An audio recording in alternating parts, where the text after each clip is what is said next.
नमस्कार, study with Kailash Bogna के YouTube channel फिर से आपका स्वागत। आजकल हम उत्तराखंड का राजनीतिक और प्रशासनिक ढांचा पे विचार कर रहे हैं, चर्चा कर रहे हैं। तो आज का टॉपिक है विधानमंडल। तो देखते हैं विधानमंडल के कार्य क्या क्या हैं। राज्य में विधि निर्माण के लिए विधानमंडल की व्यवस्था की गई है। विधि निर्माण के लिए किसकी व्यवस्था की गई? विधानमंडल। विधानमंडल के दो अंग होते हैं, कौन कौन से? राज्यपाल और विधानसभा। तो राज्यपाल पर चर्चा कर लेते हैं। विधानमंडल में सबसे ऊपर राज्यपाल का स्थान है। उसके हस्ताक्षर के बिना कोई कानून परिवर्तन में नहीं आ सकता। राज्यपाल विधानसभा के अधिवेशन को आहूत करता है। ठीक है, बहुत इंपॉर्टेंट कि विधानसभा के अधिवेशन को आहूत मतलब बुलाना, कौन बुला सकता है? सत्रावसान कौन समाप्त कर सकता है? विघटित कर सकता है। तीन कार्य हैं। देखो, विधानसभा के अधिवेशन को आहूत करता है राज्यपाल, विधानसभा के अधिवेशन को सत्रावसान करता है राज्यपाल, और विधानसभा के अधिवेशन को विघटन करता है राज्यपाल। तीनों क्वेश्चन बहुत इंपॉर्टेंट। वह सदन का सत्र शुरू होने पर सदन में अभिभाषण करता है, बजट रखवाता है, साक्ष्यों की निहरताओं का विनिश्चित करता है, विधेयकों को राष्ट्रपति के पास भेजने के लिए आरक्षित रखता है, तथा विशेष परिस्थितियों में जब सदन सत्र में ना हो तो अध्यादेश जारी कर सकता है। ये राज्यपाल के विधायी कार्य हैं। उसके बाद विधानसभा देखते हैं। विधानसभा का गठन संविधान के अनुच्छेद 170 के तहत राज्य के वयस्क मतदाताओं द्वारा चुने गए सदस्यों द्वारा होता है। किस अनुच्छेद में है? तो 170 में है। इसी अनुच्छेद के तहत यह भी व्यवस्था की गई है कि किसी राज्य की विधानसभा में अधिक से अधिक 500 और कम से कम 60 सदस्य हो सकते हैं।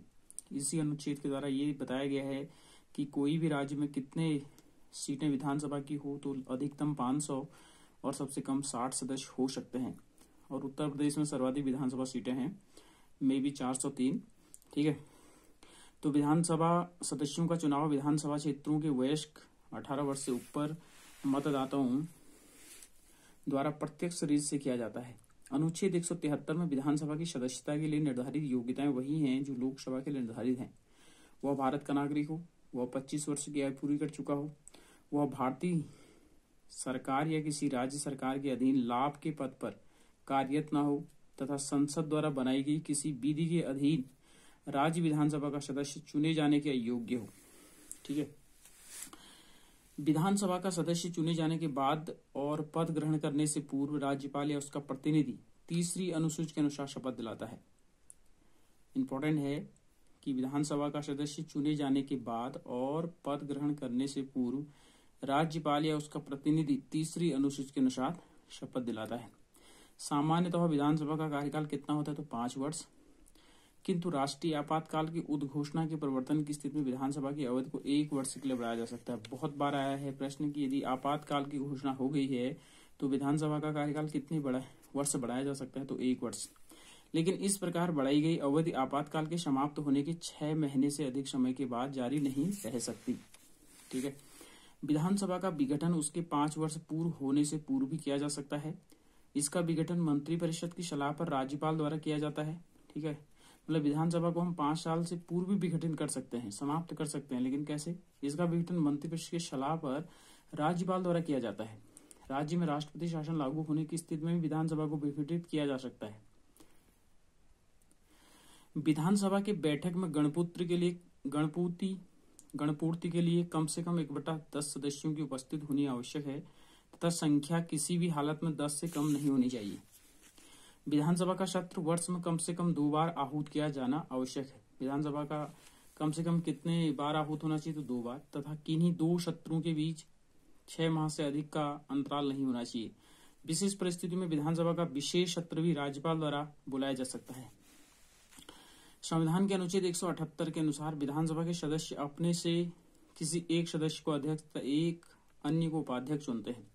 बहुत इंपॉर्टेंट, किस अनुच्छेद के द्वारा विधानसभा के सदस्य अपने में से किसी एक सदस्य को अध्यक्ष तथा एक को उपाध्यक्ष चुन सकते हैं? तो 178 में। ये अनुच्छेद बहुत बार पूछे जाते हैं। तो विधानसभा भंग होने पर अध्यक्ष अगली नवनिर्वाचित विधानसभा के प्रथम अधिवेशन होने तक अपने पद पर बना रहता है। विधानसभा अध्यक्ष सामान्यतः 5 वर्षों के लिए निर्वाचित किया जाता है, किंतु वह इसके पहले उपाध्यक्ष को अपना इस्तीफा देकर पद छोड़ सकता है। यही कार्य लोकसभा के अध्यक्ष और उपाध्यक्ष के होते हैं, जैसे विधानसभा अध्यक्ष और उपाध्यक्ष के हैं। ठीक है, यदि अध्यक्ष विधानसभा का सदस्य नहीं रहे तो भी उसे अध्यक्ष पद त्यागना पड़ता है। इसके अलावा विधानसभा के तत्कालीन सदस्यों के बहुमत के प्रस्ताव के द्वारा भी अध्यक्ष को अपदस्थ किया जा सकता है, परंतु ऐसा प्रस्ताव पेश करने से पूर्व अध्यक्ष को 14 दिन पूर्व सूचना देना अनिवार्य है। जब अध्यक्ष के विरुद्ध प्रस्ताव प्रस्तुत हो तो अध्यक्ष उस बैठक की अध्यक्षता नहीं करता, परंतु उसमें भाग लेने और मत देने का पूर्ण अधिकारी होता है। विधानसभा का अध्यक्ष वही कार्य करता है जो लोकसभा अध्यक्ष करता है। विधानसभा सदस्यों की संख्या गठन से पूर्व राज्य में विधानसभा की कुल कितनी सीटें थी? तो 22 तथा विधानसभा परिषद की 9 सीटें थी। विधान परिषद की 9 तथा विधानसभा की कुल कितनी सीटें थी गठन से पूर्व? तो 22। गठनोपरांत 5 नवंबर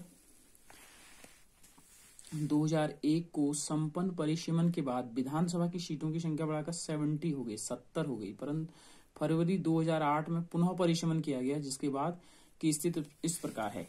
ये आपके सामने स्थित है। ठीक है, ये सारे जिलों के अलग अलग सीटें हैं। राज्य की विधानसभा के कुल 70 सीटों में से आरक्षित सीटों की संख्या 15, 13 SC और 2 ST। बहुत बार प्रश्न बना है कितने आरक्षित सीटें हैं, तो 15, और पर्टिकुलर SC के लिए पूछेंगे तो 13 और 2 ST के लिए हैं। अनुसूचित जनजाति के लिए आरक्षित सीटें हैं चक्राता जो देहरादून में है, और नानक मत्ता उधम सिंह नगर में है। उधम सिंह जो जनजाति के लिए है, कहाँ कौन कौन से हैं? तो देहरादून में चक्राता और नानक मत्ता उधम सिंह नगर में है। ठीक है। अंतरिम विधानसभा उत्तर प्रदेश पुनर्गठन विधेयक 2000 में उत्तराखंड के अंतरिम विधानसभा के हेतु 31 विधायकों की व्यवस्था की गई थी। इन 31 विधायकों में से 22 सदस्य 1996 में उत्तर प्रदेश विधानसभा के लिए चुने गए थे, जबकि 9 उत्तर प्रदेश विधान परिषद के सदस्य थे। अंतरिम विधानसभा के गठन से ठीक पहले विधान परिषद के 9 सदस्यों में से एक सदस्य का कार्यकाल समाप्त हो जाने के कारण गठन के समय विधान परिषद के सदस्यों की संख्या 8 रह गई। ठीक है। अंतरिम विधानसभा का गठन 30 विधायकों ने किया। भाजपा का बहुमत होने के कारण 9 नवंबर 2000 को उसी के नेतृत्व में अंतरिम सरकार का गठन हुआ और राज्यपाल श्री सुरजीत सिंह बरनाला और मुख्यमंत्री श्री नित्यानंद स्वामी बने। ठीक है। ये प्रश्न बना है कि उत्तराखंड के प्रथम राज्यपाल तो श्री सुरजीत सिंह बरनाला और प्रथम मुख्यमंत्री तो नित्यानंद स्वामी जी, ठीक है, के रूप में शपथ ली। अंतरिम मंत्रिपरिषद में मुख्यमंत्री सहित 9 कैबिनेट मंत्री तथा 4 राज्य मंत्री थे। ठीक है।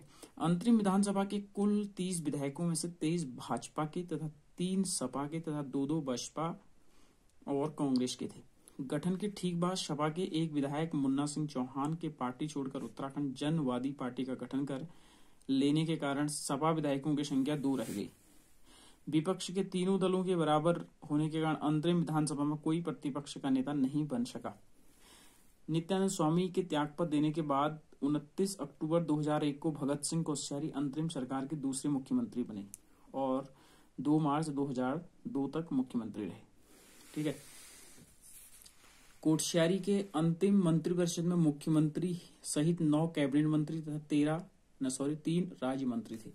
अंतरिम विधानसभा के अध्यक्ष प्रकाश पंत बनाए गए और प्रथम सत्र 9 जनवरी 2001 से शुरू हुआ। प्रथम सत्र प्रश्न पुनः बना है।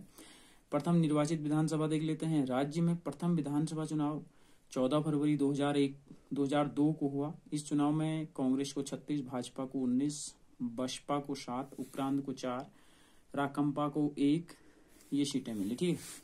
ये प्रश्न बना है कि प्रथम चुनाव कब हुए, तो ये चीजें आपको देखनी है। दूसरा, 2 मार्च 2000 को कांग्रेस के सांसद नारायण दत्त तिवारी ने राज्य के प्रथम निर्वाचित मुख्यमंत्री के रूप में शपथ ली। बहुत बार प्रश्न बना है कि प्रथम निर्वाचित मुख्यमंत्री का नाम बताए, तो श्री नारायण दत्त तिवारी, जो बाद में रामनगर विधानसभा सीट के विधायक चुने गए। राज्यपाल द्वारा एंग्लो इंडियन समुदाय से R.V. गार्डनर को नामांकित किया गया। 2002 की बात है। यशपाल आर्य को विधानसभा अध्यक्ष बनाया गया। इस समय 2002 की बात है। दूसरी निर्वाचित विधानसभा राज्य में दूसरी विधानसभा के लिए आम चुनाव 21 फरवरी 2007 को तथा मतगणना 27 फरवरी 2007 को संपन्न हुई। चुनाव के परिणाम अधोलिखित हैं। ये आप सीटें आप देख सकते हैं। ठीक है।